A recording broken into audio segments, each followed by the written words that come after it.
What's going on, everybody? I'm the two-wheel teacher, and this is a 2019 Harley-Davidson Softail Heritage Classic. I'm hanging out at Tallahassee Harley-Davidson, taking a look at some of the bikes they got on the used lot. And today, I'm going to be doing a test ride and review of this Softail Heritage. Let's get into it.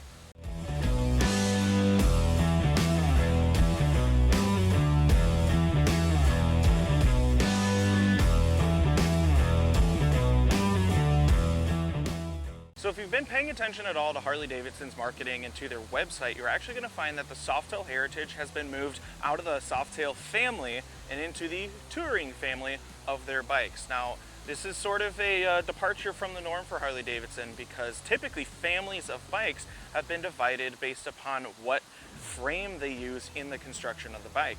If it was a Softail frame, it's a Softail. Sportster frame, it's a Sportster. Touring frame, touring bike. You get the idea.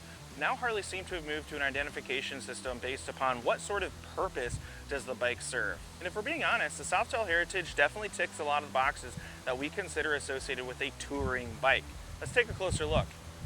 So if you're looking to pick up a new motorcycle, probably the first thing you're going to ask is, well, what size motor does it have in it? And this particular Heritage has the Milwaukee 8 114 in it, which is technically the fourth largest V-twin that Harley is putting out right now. It comes behind the largest crate 131, the 128 associated with that for 114s, the 117, which has been put in all their CVO models, and so now you've got the 114, which is sort of the top of the range standard motor that you can get in every single one of Harley-Davidson's big V-twin bikes except for the Electric Light Standard. If you know me, you know I love the Milwaukee 8 motor because there's something really bitey and really torquey about the bottom end on it that I just find really exciting when I take them out for a ride. The next question, of course, that you're going to ask when you're considering buying a bike is what sort of riding do you want to do with that bike?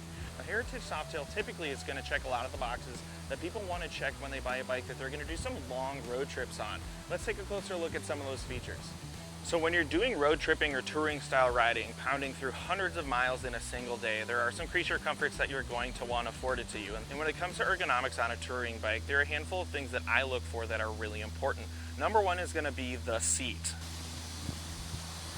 And of course, seat comfort's really going to matter because if you're going to be spending hours on this bike at a time, if you're going to be doing hundreds of miles in a day, you're going to want a seat that's really comfortable.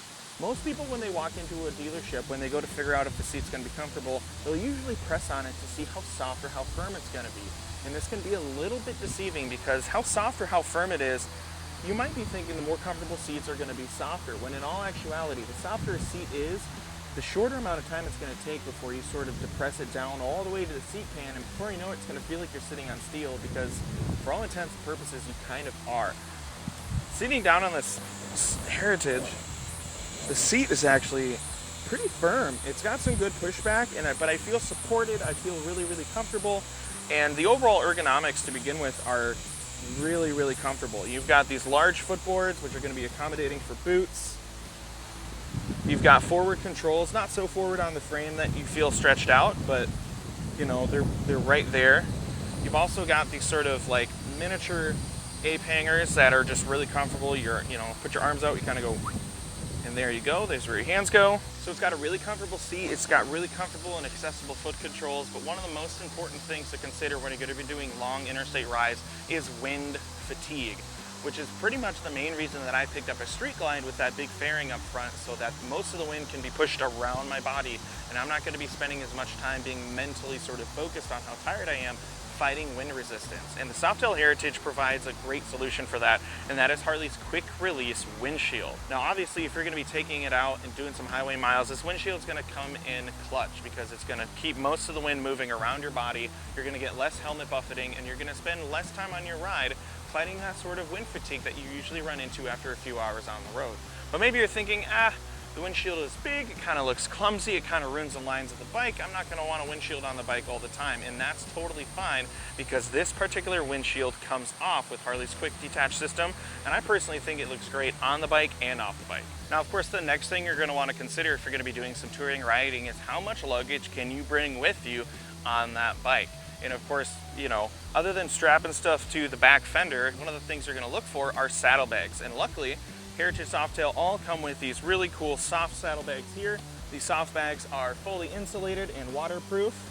They come with a key to get you in and out of the bag. They've got as much luggage capacity as you're typically going to find on one of Harley's other touring bikes. What's great about a Softail Heritage is if you need some added luggage space, you can definitely take off this pillion seat, put on a sissy bar or some other mounting brackets, and either give yourself some more luggage space with a shelf, or even opt for a full-size tour pack. And of course, if you're checking out a Harley-Davidson, you're definitely going to have questions about what the exhaust sounds like. If we're being honest, Harley-Davidson pretty much have the market cornered when it comes to good-sounding, all-American sounding, classic motorcycle exhaust sound. So let's take a listen to the pipe sound of this stock 114.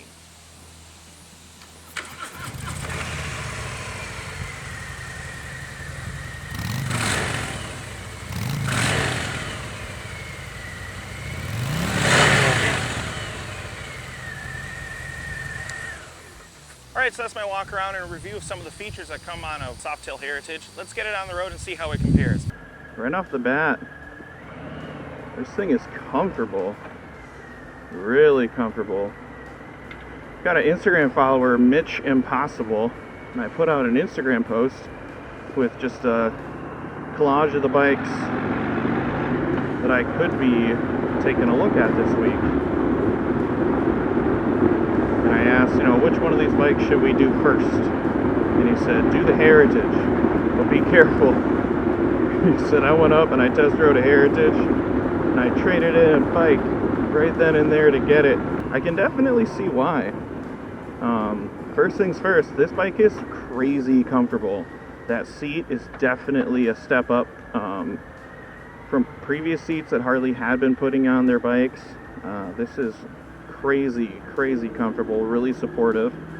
Handlebars are exactly where they should be. Foot controls are exactly where they should be.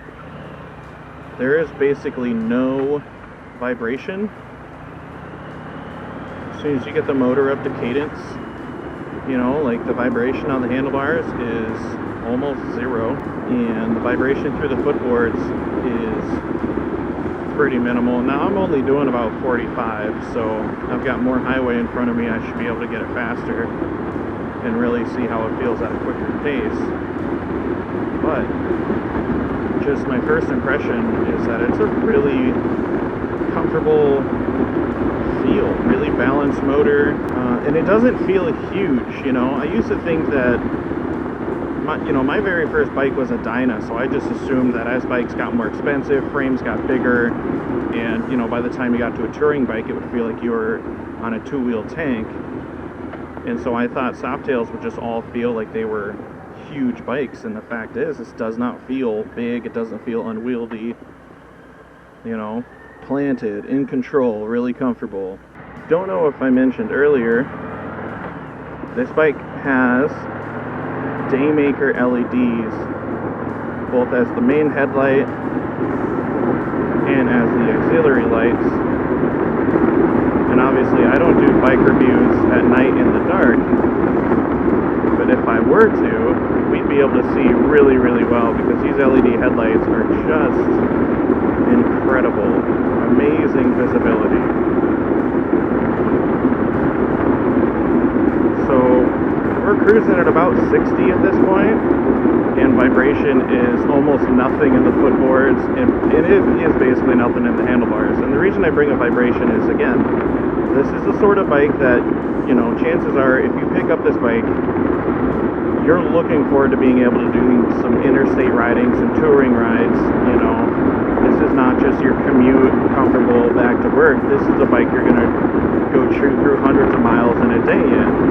The sort of riding that I do a lot of, so this is definitely comfortable. This windshield is also making a really big difference, because I can feel just around my arms that the wind is way more potent outside the windshield than it is on my body, and certainly on my helmet. The wind buffeting around the helmet is actually pretty minimal. The wind noise that you're probably hearing is going to be due to the fact that this helmet is just not very insulated. So I apologize if you've got some wind noise.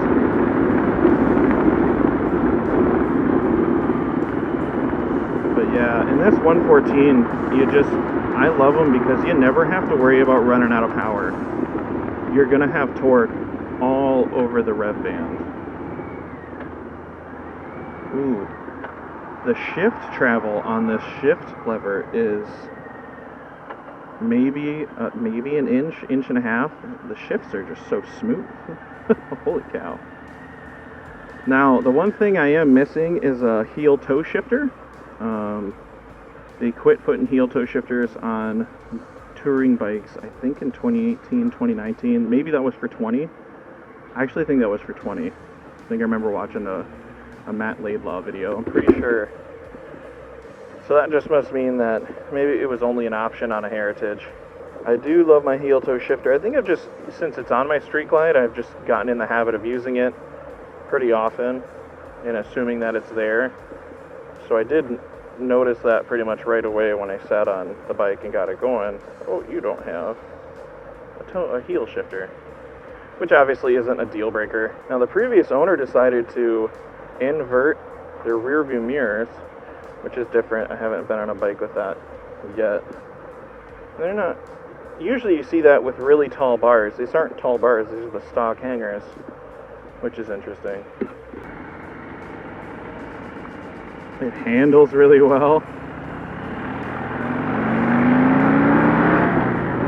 Woo!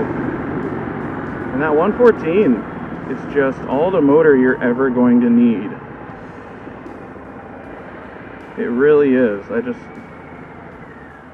That's not to say I'm not interested in a bigger motor, but, you know, if you just want a bike that can last you a while, take you on trips, and always have enough power to get you to where you need to be, if it's got a 114 in it, you are golden.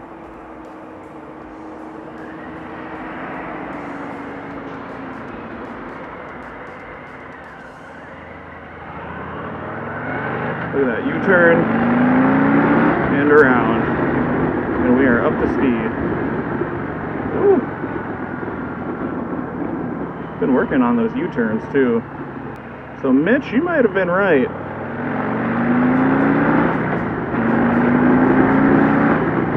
This is definitely a bike that I could see myself owning without needing really too much convincing at all. This is a fantastic motorcycle. Alright guys, so that is my review, walk around, and test ride of this 2019 Harley-Davidson Softail Heritage Classic. If you're interested in this bike or any of the motorcycles that you see featured on my channel, head to TallahasseeHarley.com. Till next time, I'm the Two-Wheel Teacher, and I'll see you guys on the road.